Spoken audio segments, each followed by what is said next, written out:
Գիտեիք, որ մարդկության պատմության ամենաարյունալի էջերը գրվել են ամենաբարի ու լուսավոր նպատակների անվան տակ։ Եվ այո, խոսքը կոմունիզմի մասին է։ Գաղափար, որը խոստանում էր դրախտ երկրի վրա, բայց որոշ դեպքերում ստեղծում էր մարդկանց համար դժոխք երկրի երեսին։ Տեսականորեն ամեն ինչ հրաշալի էր հնչում։ 19-րդ դարում Կարլ Մարքսն ու Ֆրիդրիխ Էնգելսը առաջ քաշեցին մի շատ պարզունակ բանաձև՝ յուրաքանչյուրից ըստ կարողությունների, յուրաքանչյուրին ըստ պահանջմունքների։ Պատկերացրեք մի աշխարհ, որտեղ չկա փող, չկա մասնավոր սեփականություն, չկան աղքատներ ու հարուստներ։ Բոլորը հավասար են, եղբայրություն է տիրում։ Սիրուն է, չէ՞ հնչում։ Մինչդեռ գործնականում ամեն բան այլ էր։ Աշխարհաքաղաքական ամենախոշոր փորձարկումից, կոմունիզմի գործարկումից պարզվեց, որ այդ հավասարությունը կառուցելու համար պետք է ոչնչացնել բոլոր անհամաձայնների։ Ամենասարսափելի օրինակը, խնդրեմ, 1975 թվական Կամբոջա, իշխանության եկան կարմիր քմերները, Պոլ Պոտի գլխավորությամբ։ Նրանք որոշեցին կառուցել կատարյալ գյուղատնտեսական կոմունիզմ։ Արդյունքը աղետալի էր, ընդամենը 4 տարում սրանք կոտորեցին երկրի բնակչության 25%-ը, մոտ 2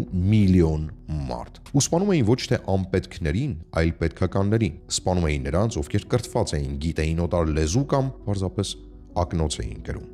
Հասկանում եք, չէ՞։ Այո, ակնոցը համարվում էր կրթվածության ու միաժամանակ դավաճանության նշան։ Կամ վերցնենք Չինաստանը, 1950-ականների վերջին Մաո Ցզեդունը սկիզբ դրեց այսպես կոչված մեծ թռիչքին։ Այս ռազմավարության նպատակն էր արագ հասնել կոմունիզմի հաղթանակին։ Մարդկանցից խլեցին իրենց հողերը, ստիպեցին աշխատել կոլեկտիվներում ու ձուլել պողպատ հենց իրենց բակերում։ Տնտեսական սխալ հաշվարկների պատճառով սկսվեց սով, որը ըստ տարբեր պատմաբանների խլեց 15-ից ուշադիր մինչև 45 միլիոն մարդու կյանք։ Սա համարվում է մարդկության պատմության ամենաաղետալի էջերից մեկը։ Իսկ ինչու կոմունիզմը տնտեսապես ձախողվեց։ Պատճառը մարդկային հոգեբանությունն է։ Եթե դու ջանասիրաբար աշխատում ես, իսկ քո հարևանը ծուլանում, բայց վերջում երկուստ էլ ստանում եք նույնքան օգուտ կամ հնարավորություն, դու կորցնում ես աշխատելու մոտիվացիան։ Սովետական միությունում մի տարածված վերաբերմունք կար։ Ասում էին, նրանք ձևացնում են, թե վճարում են, մենք էլ ձևացնում ենք, թե աշխատում ենք։ Այսօր աշխարհում պաշտոնապես մնացել է ընդամենը 5 կոմունիստական պետություն՝ Չինաստանը, Կուբան, Լաոսը, Վիետնամը եւ իհարկե Հյուսիսային Կորեան։